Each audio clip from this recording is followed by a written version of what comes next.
Good morning, everyone. Hope you're doing well. Happy holidays once again. Lonnie Graver here with the Maine Real Estate Network. And I'm about to give you what I think probably will be the most important video and advice that you get for 2016. Your pay, how to make more money, how to make real money, and how to get that towards financial freedom. So just a couple quick points here. Number one, we've talked about lowering co-broke fees. But why? I mean, why are we really doing that? Are we doing that just to earn more money? Well, yeah, partly, but there comes a time where buyer agents must start charging their clients, right? We're the only profession in the world where we expect someone to be paid from someone else who doesn't represent them. It makes absolutely zero sense. It's changing all over the country. We have different compensation structures in York County, up in Bangor. There comes a point where all co-brokes need to be reduced. But what does that really mean financially? Let's say you get your co-brokes down to 2%. Let's say you sell $5 million in real estate. That's an extra $40,000 in your pocket, lowering all co-brokes down to 2% on average. What about charging buyer agent fees? My belief is that they should be on a tiered system. You can't just be a 2.5% broker, a 3.5% broker, or whatever.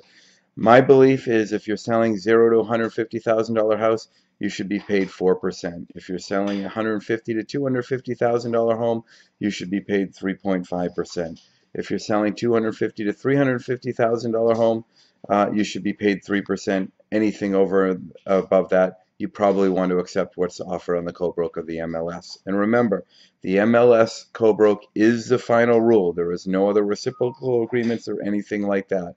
But let's say you take your average co-brokes from 2.5% to 3.5%. Once again, if you sell $5 million in real estate, you will earn $40,000 more.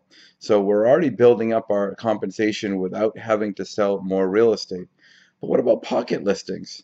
Pocket listings, if you built your pocket listing portfolio up and you sold, let's say, 30% of all of your listings and you're a $5 million producer, once again, that's an average of $40,000 more in your pocket without having to sell more real estate. And we all know selling your own listings is a heck of a lot easier. Pocket listings, remember, you can do everything that you do with any other listing other than placing it on the MLS. That means open house ads, open houses. That means you can feed it to Zillow. You can place ads in the paper. You work your social media and your sphere of influence. And there's a much higher likelihood chance that that transaction is actually going to close. So let's just revisit a few things to make some really, really easy extra money in 2016 and better serve your clients as well. So number one, pocket listings. I'm asking and I'm suggesting that you take pocket listings for at least 2 to 4 weeks before you open it up to the MLS. There's a simple MLS form that you need to have signed by your client. You educate them based on my previous videos that I've provided you on the benefits of pocket listings and you working both sides exclusively. Once again, there's a much higher likelihood chance that it's going to close with you having direct communication with the seller and the buyer. You treat the buyer as a customer. There's nothing for them to sign other than the standard Form 3 and purchase and sales agreement disclosures and such. Once again, when representing buyers, I think you prove your value. You're an expert negotiator. You represent the buyers to the fullest. You work with Cumberland County Mortgage as they have the scripts and the dialogues and the commitment to work those seller-paid closing costs to get you paid. You simply put the purchase and sales agreement together. If the closing costs would have been $6,000 and you need another $1,000 to cover your buyer agent fees, you simply ask for $7,000. You work with the lender, preferably Cumberland County Mortgage, and they update their closing disclosure. There is no communication that you need to have with a listing agent regarding how you're getting paid or what you're getting paid. It's just providing better value to your clients, better negotiating skills, and you deserve to get paid more. And once again, the co-brokes are easy. There's no disclosures, there's no communication you need to have with your client. It's simply taking a 6% listing, offering 2% co-broke. All is right with the world. There is no evidence whatsoever that there's a diminished amount of showings when taking your co-broke from 3 or 2.5 down to 2%. And let's once and for all do away with this 50-50 old school way of thinking. There is no need for it. It's outdated. It doesn't matter.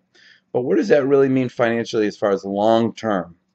Let's say, for example, you made an extra $40,000 in 2016 without selling any more real estate. Now, of course, I'm advising and I'm suggesting that we all sell more real estate, obviously, but let's say you don't. Let's say you just follow a few of these strategies. You make an extra $40,000 in 2016. Let's continue this, that you make an investment of I don't know, a 4-unit, a 3-unit property in Augusta, Maine that you have professionally managed with that $40,000 that you've made.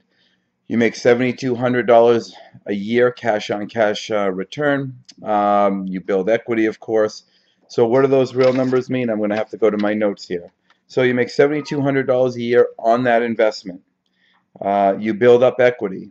Every 7 years, properties have gone up 10 times. Every 9 years, properties have gone up 10 times in value.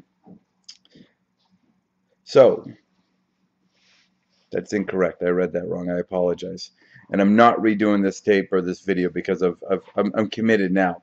So bottom line, in 30 years, that $200,000 purchase in Augusta, Maine will be worth $1.2 million. It will be paid for. You'll also have $7,200 a year coming in, cash flow. Now that's one property that you bought based on one simple strategy that you've employed with your compensation, earning you more money without having to work for it.